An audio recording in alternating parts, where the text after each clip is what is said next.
চা বাগানের মধ্যে শাপলার বিল, এখানে প্রতিদিন কেমন আসে মানুষ? ভালোই আছে, ভালোই ভালোই তো আপনাদের ব্যবসা বাণিজ্য কেমন হয়? হয় হয় মোটামুটি ভালোই। ভালো হয়। 1000-1200-1500 তা আপনার এলাকাবাসী নাকি শাপলার বিল নষ্ট করার জন্য আসছিল? এলে আর বলতে এটা কিছু কিছু মানুষ আছে এই করে, কিছু মানুষ আসাটা ভালো পায় না, বুঝছেন? তো ছেলে মেয়ে আসলে কি শয়তানি করে? শয়তানি করে, এ কারণে আরো সমস্যা।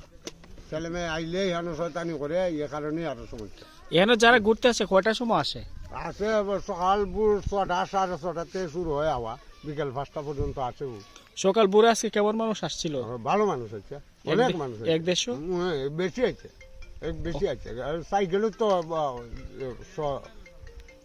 100 উপরে আছে। তো আপনাদের ব্যবসা বাণিজ্য মোটামুটি ভালো হয়? ভালোই হয়, ভালোই। আমরা সকালে আই বিকালে যাই, এখানে টাকার কোনো ইয়ে নেই।